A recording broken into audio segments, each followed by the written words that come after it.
Today we're going to be checking out 5 ways to fail German car inspection.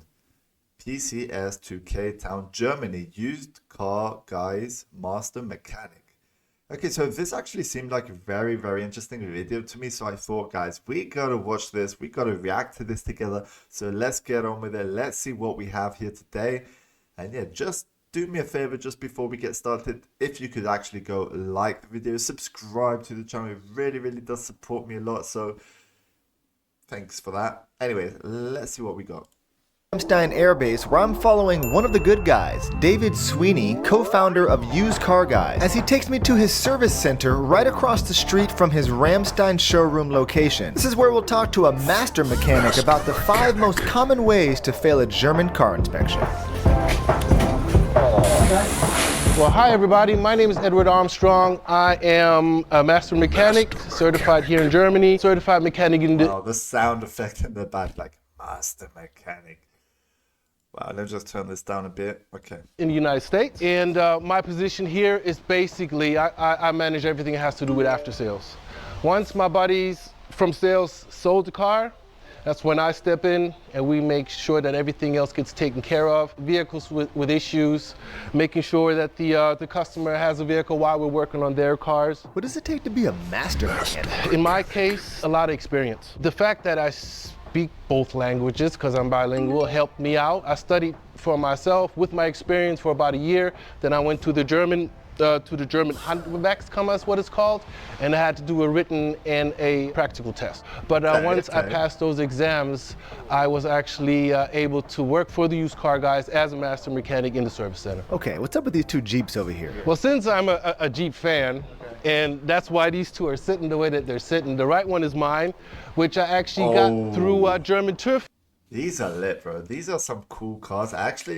I am a fan of Jeeps myself. I really, really like the Jeep Wranglers, like the ones we see here. These are like probably one of my favorite cars.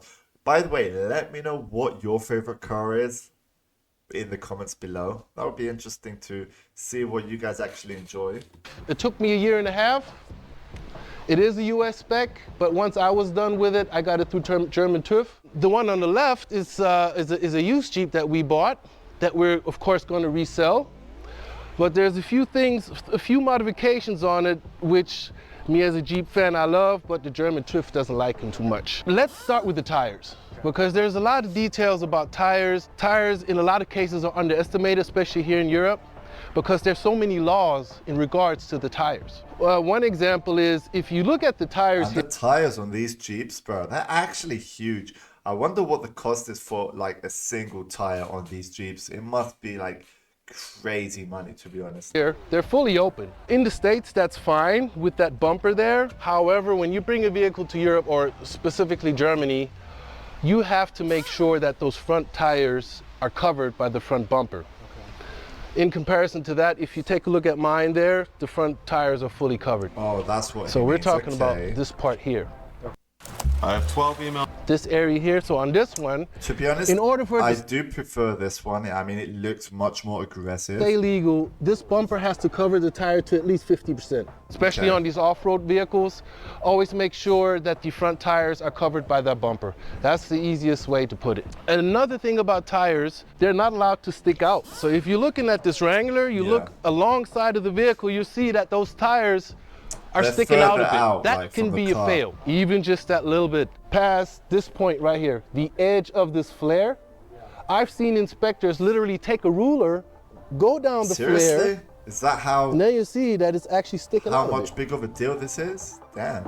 On this one, as long as this area here is covered, that's fine. But rear bumpers have never really been an issue. It's always the front bumpers, because you have the steering up there, and then once you start driving, you'll also have all the water squirting to the front of the vehicle. In German terms, it's also a safety issue because it's a spinning part, and if a body part gets into there, it's a safety issue. Just to save some headache if your car goes to inspection, there's a couple of things that you can check yourself. I have 3 examples here. I mean, if you look at this tire here, this is a perfect summer tire. You have a very nice tread depth right here, an even surface. The using surface here is very even. On the other side, side here, I've got two very extreme tires, but they give you a good idea what your tire will look like when your vehicle needs an alignment. If the steering and the suspension is misaligned, then you'll have a picture like this, where the tire is worn uneven. In some cases, you'll see like here the edge is worn, is nearly bald, but the left-hand side of the tire still has some tread. I've been in that situation What inspection does times. is they always use the lowest tread profile on the tire to make up what the tread depth is. This here is pretty much the lowest of the tire. So they're not going to measure the best tread, which in this case on the left-hand side is 3 millimeters. They're going to measure here where we're looking at maybe 1 millimeter. So in these cases, this car would need an alignment. Facts. The same with this one. If your tires look like this, a very even surface, You're good. Your alignment is good. Okay. In regards to tread depth and to limits, This is some good lessons, if to be it's honest. a winter tire, the minimum recommendation when you should change your tires is 1.6 millimeters. Summer tires, we're looking at 3 millimeters. Daytime like running double. lights, Damn. headlights, blinkers, tail lights, if they have any kind of aftermarket light bulbs that are LED, they are not allowed. They have to be aligned. Newer cars nowadays, they have the automatic alignment and the headlight adjustment. You don't have to adjust those. Now on this Wrangler, for example, there is a headlight adjustment, a manual one where you can adjust them, but that can be measured and then you just adjust them and then they're good to go. Can I just modify my vehicle after passing inspection? That's a negative. Of course you can do that. However, if you get pulled over, the police can put your vehicle in a non-op status, which means you are not driving that vehicle until those changes have been so that's like put back taking to a risk, actually. So if you want to like customize your vehicle in any way, yeah, you gotta, like, I had a friend who actually had like tinted windows like all over the place, and he got pulled over, and the cops actually just ripped the tinted like windows right off. So it's crazy. So it's under your own risk for like things like that. the original state. We were all young. I've done it back in when I was a teenager, but if you want to stay legal, I think we've all done it, to make be sure that honest. the parts on your car are legal. In the US, we're all allowed to use the LED light bulbs. Here in Germany, that is a fail inspection. All the headlights have to have the original light bulbs in there. You'll notice my Wrangler has LED headlights in it. It's an older vehicle. However, he's coming with the certification. So if you spend the extra money, you get headlights with certification, you can put them on your vehicle. You get a document that says that they're allowed to be put on this vehicle with a certain lumen of light, and then you just carry that paper with you at all times and you're good to go. Exhaust, the law here says the exhaust is not allowed to be louder than 95 decibels. Any exhaust louder than that can get you fined, can get the vehicle put in op. I've actually also had exhaust put onto my like first car. It was like this Aris Toyota, like, bro, it was crazy loud, to be honest. But yeah, that was a few years ago, to be honest. Don't have that car anymore.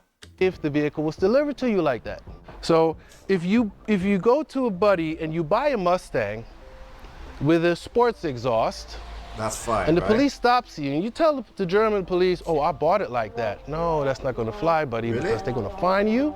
They're going to re-inspect the vehicle, and unless you put it back in OE state, it's going to stay where it's at. Okay. We've had know these that. situations too often, because Well, we that's had a in customer, he Germany, bought a so- Shelby from us, and he went to the inspection, he failed inspection.